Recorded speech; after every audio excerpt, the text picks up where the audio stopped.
it's music. Like, say I have this on one of the music choice channels, so obviously that's going to stay off. Then we've got one of those Pseudo Surround settings, and I actually kind of like this one. It's the only one I've ever heard that doesn't have that weird phasey sound. It seems to open up the soundstage, assuming it's already in stereo, just enough. So it gives you more of a perception of space, but yet still sounds normal and natural, if you will, to my ear anyway. And then we've got stable sound, which is a limiter, and it's a pretty gentle limiter, so it's not going to help you a whole lot for the whole quiet show surrounded by loud commercials thing.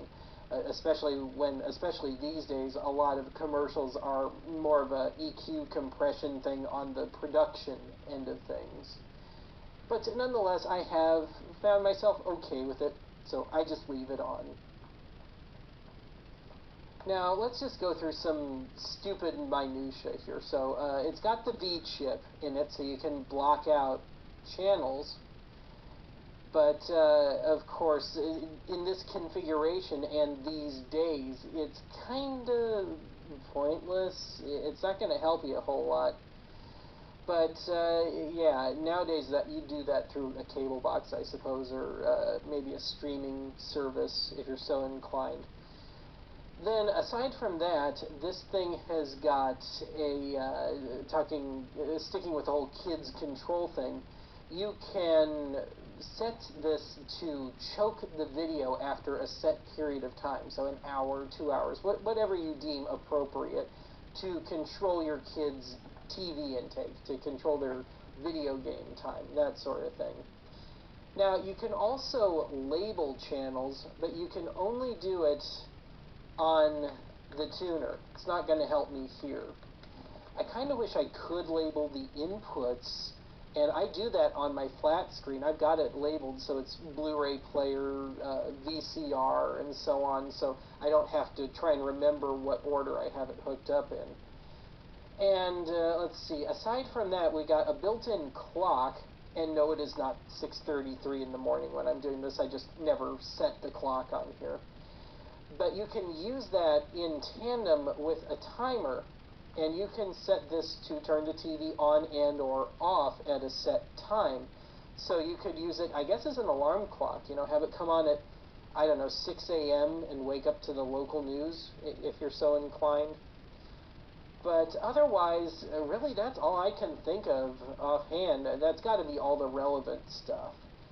So I guess I'm just going to go ahead and wrap this one up. I will talk to you again soon.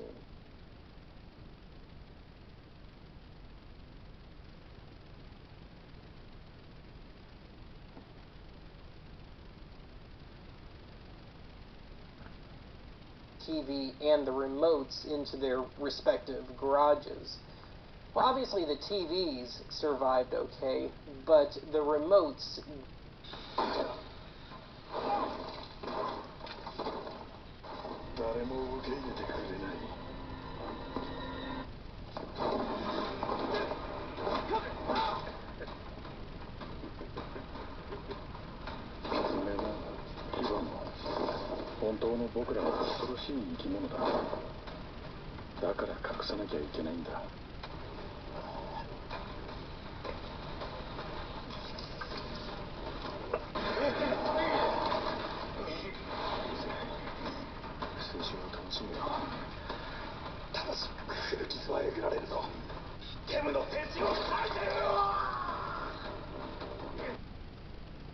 Can't believe that Daniel deal you got me on my insurance. Daniel, State Farm offers surprisingly great rates to everyone. Sure.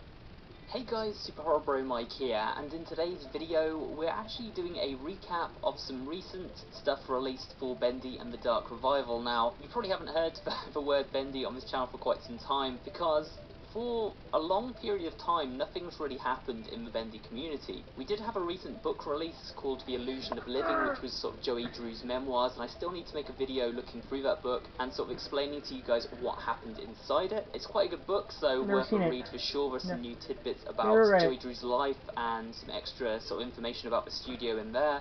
But by and large, there hasn't really been anything new Bendy related for quite some time, and that's simply because Vermeetly and everyone else at Joey Drew Studios is working very hard on completing the game for us, so that we can play it hopefully sometime in 2021. They have assured us that we will be playing Bendy and the Dark Revival this year at some point, and I do believe them, to be fair, because the production's been going on for quite some time at this point. So yeah, that's sort of all there is to say about that. However, we have had a couple of new interesting pieces of information released.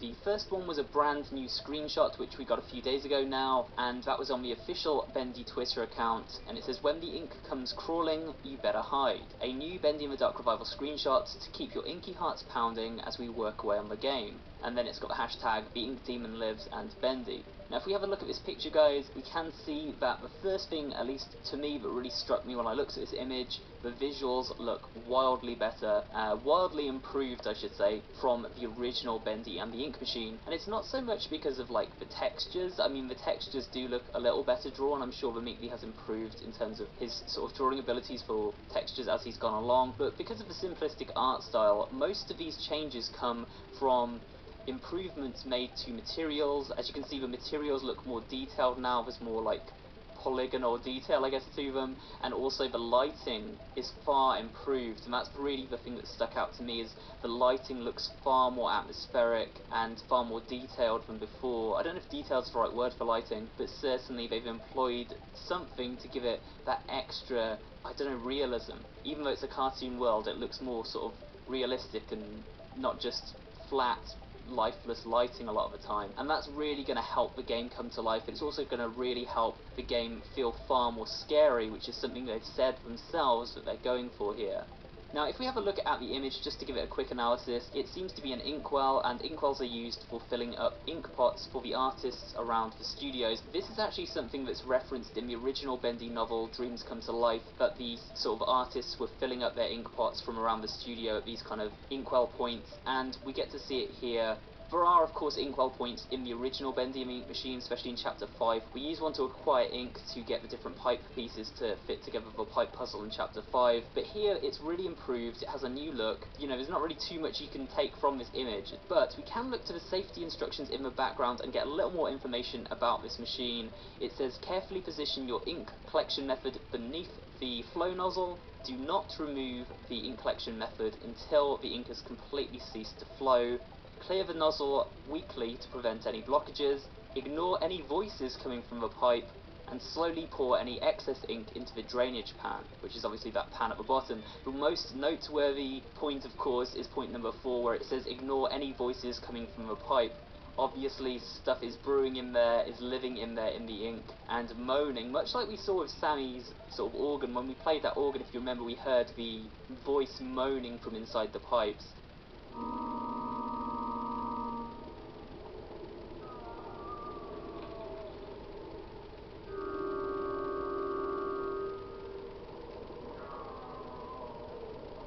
This just seems to be the same deal here. It seems like there's going to be a lot of creepy stuff coming out of the ink once again in this game, and again, that's not really new information, but it is worth touching on when we're looking at this image, something that is referenced here mostly for comic relief.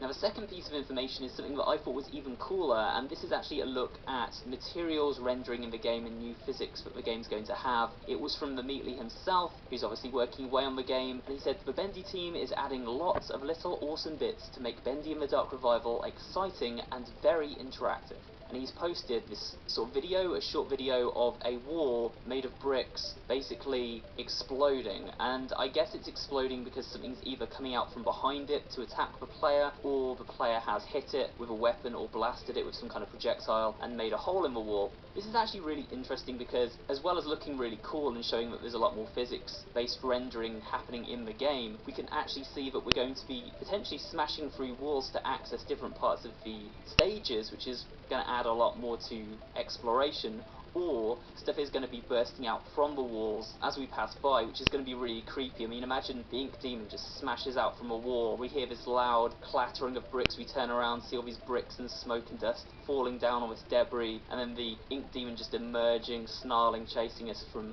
behind the wall we thought was safe to pass. It's going to be really, really cool. That's about it really though for Bendy, guys. We did have the anniversary. I was snowed under making Little Nightmares content at the time, and because nothing really noteworthy was announced